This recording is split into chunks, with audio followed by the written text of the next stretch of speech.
ഇന്ന് നമുക്ക് കുട്ടികളുടെ ഫേവറേറ്റ് ആയിട്ടുള്ള ഒരു സ്നാക്ക് ഉണ്ടാക്കാവേ.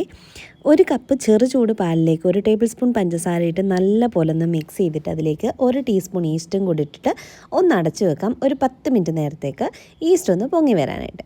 ഇനി ഒരു പാത്രത്തിൽ 2 കപ്പ് മൈദ, 2 ടേബിൾ സ്പൂൺ പഞ്ചസാരയും 1/4 ടീസ്പൂൺ ഉപ്പും പിന്നെ നമ്മുടെ ഈസ്റ്റിൻ്റെയും പാലിൻ്റെയും മിക്സില്ലേ അതും കൂടെ ചേർത്ത് ഈ മാവ് നല്ല പോലെ ഒന്ന് കുഴച്ചെടുക്കണം. നല്ല സോഫ്റ്റായിട്ട് കുഴച്ചെടുക്കണം.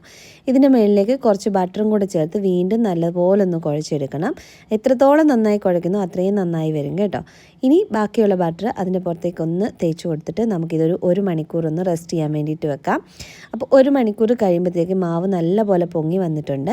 ഇത് വീണ്ടും ചെറുതായിട്ടൊന്നും കൂടെ ഒന്ന് കുഴച്ച് ഞാനിതിനെ ഒരു വലിയ പ്ലേറ്റിലേക്കൊന്ന് മാറ്റുന്നുണ്ട്. അതിലേക്ക് കുറച്ച് ബട്ടർ തേച്ചിട്ട് എന്നിട്ട് ഇതൊന്ന് നല്ലപോലെ ഒന്ന് റോൾ ചെയ്തെടുത്തിട്ട് ഇതിനെ ഈക്വലായിട്ട് ഒന്ന് കട്ട് ചെയ്തെടുക്കുക. എന്നിട്ട് അതിൽ നിന്ന് ഓരോ പീസ് ഇതുപോലൊരു ബോൾ ഷേപ്പിലാക്കി നമുക്കെടുത്ത് മാറ്റി വെക്കാം. എല്ലാം അങ്ങനെ ആക്കിയിട്ട് നമുക്കിത് വീണ്ടും 1/2 മണിക്കൂർ റെസ്റ്റ് ചെയ്യാൻ വെക്കാം. ഇനി ചൂടായ ഓയിലിലേക്ക് ഇട്ടിട്ട് ഇത് ഓരോന്നായിട്ട് ഫ്രൈ ചെയ്തെടുക്കാം. നല്ലൊരു ബ്രൗൺ കളർ ആവുന്ന വരെ ഒന്ന് ഫ്രൈ ചെയ്തെടുക്കുക. ലോ ടു മീഡിയം ഫ്ലെയിമിൽ വെച്ച് ഫ്രൈ ചെയ്തെടുക്കണേ. അപ്പോൾ നമ്മുടെ ബണ്ണ് ഇവിടെ റെഡി ആയിട്ടുണ്ട്. ഇനി ഇതിലേക്ക് വേണ്ടുന്ന ക്രീം നമുക്ക് റെഡിയാക്കി എടുക്കാം. അതിനായിട്ട് ഞാനൊരു 4 ടേബിൾ സ്പൂൺ പഞ്ചസാര എടുത്തിട്ടുണ്ട്. മിക്സിയിൽ ജാറിലേക്ക് ഇട്ടിട്ട് ഇതൊന്ന് നല്ല പോലെ പൊടിച്ചെടുക്കാം.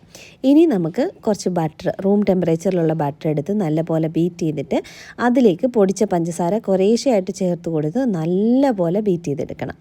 പിന്നെ ഇതിലേക്ക് ഒരു 2 തുള്ളി വാനില എസൻസും കൂടെ ചേർക്കുന്നുണ്ട്. വേണമെങ്കിൽ ചേർത്താൽ മതി, നിർബന്ധമില്ല. അതും കൂടെ ചേർത്ത് ബീറ്റ് ചെയ്ത് ഇതിൻ്റെ കളറൊന്ന് മാറി ഒരു വൈറ്റ് കളർ ആകുമ്പോഴത്തേക്ക് നമുക്കിതങ്ങ് മാറ്റി വെക്കാം.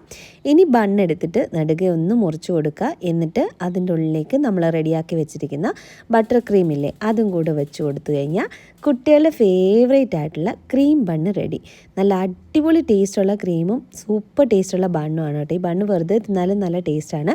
അപ്പോൾ എല്ലാവരും ഒരു വട്ടമെങ്കിലും മക്കൾക്ക് ഉണ്ടാക്കി കൊടുക്കണേ. വീഡിയോ ഇഷ്ടപ്പെട്ടു കഴിഞ്ഞാൽ ലൈക്ക് ആൻഡ് സബ്സ്ക്രൈബ് ചെയ്യാൻ മറക്കണ്ട. അടുത്ത വീഡിയോ ആയിട്ട് വരാം. ടാറ്റാ.